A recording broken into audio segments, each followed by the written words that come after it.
Assalamualaikum warahmatullahi wabarakatuh. Apa kabar anak-anak solih-solihah? Hari ini kita memasuki pembelajaran tema 4, subtema 1, kelas 4, muatan pelajaran bahasa Indonesia.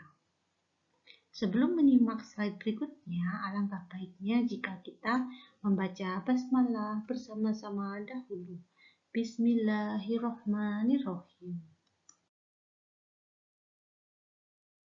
Materi yang akan kita bahas kali ini tentang tokoh dalam cerita. Apa saja materi yang akan kita pelajari? Pertama, penilaian tokoh dalam cerita. Yang kedua, perbandingan sikap tokoh dalam cerita. Yang ketiga, berpendapat terhadap sikap tokoh dalam cerita. Keempat, penilaian terhadap unsur-unsur cerita. Pertama, penilaian tokoh dalam cerita. Salah satu unsur intrinsik yang membangun cerita adalah tokoh.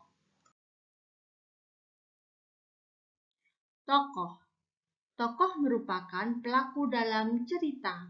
Tokoh cerita akan mengalami serangkaian peristiwa. Tokoh dalam cerita memiliki sifat yang dapat dibedakan menjadi tokoh antagonis dan tokoh protagonis.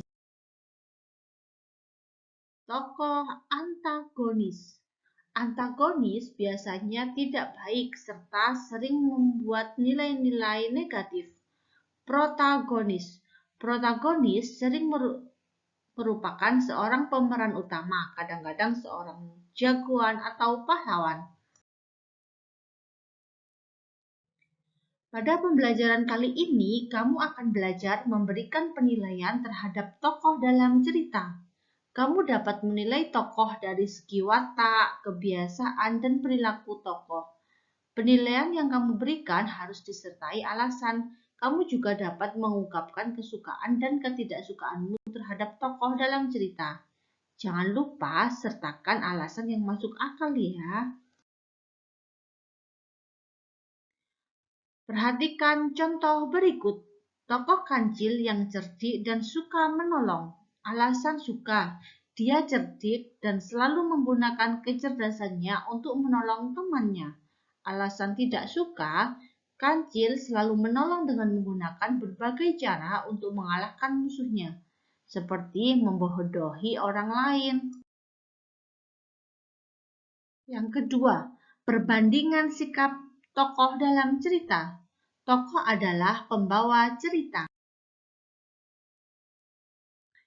Perbandingan sikap tokoh dalam cerita, tokoh adalah pembawa cerita. Ia mengalami serangkaian peristiwa yang terjalin menjadi sebuah cerita.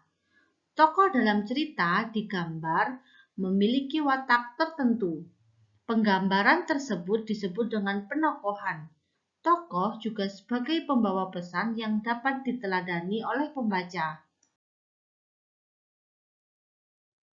Sikap yang dimiliki setiap tokoh dalam cerita dapat meneladani sikap rajin, cerdas, ramah, dan baik. Tidak pantas dicontoh yaitu malas, sombong, jahat, dan bohong. Berpendapat terhadap sikap tokoh dalam cerita. Dalam cerita terdapat beberapa tokoh dengan watak yang berbeda. Dalam berpendapat terhadap sikap tokoh dalam cerita, kamu dapat mengetahui watak tokoh dari sikap atau perbuatannya selama dalam cerita. Setiap watak tokoh tersebut ada yang baik serta memberikan contoh yang baik pula. Ada pula tokoh yang berwatak tidak baik dan tidak patut dicontoh.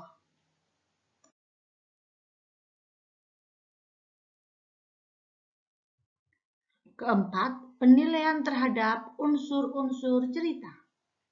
Unsur cerita meliputi unsur intrinsik dan ekstrinsik. Unsur cerita meliputi unsur intrinsik dan ekstrinsik. Unsur intrinsik yaitu tokoh, latar, konflik, alur, dan amanat atau pesan moral yang disampaikan. unsur ekstrinsik yaitu bahasa dan gaya bahasa yang digunakan. Terima kasih, meskipun singkat, semoga bermanfaat. Saya akhiri. Wassalamualaikum warahmatullahi wabarakatuh.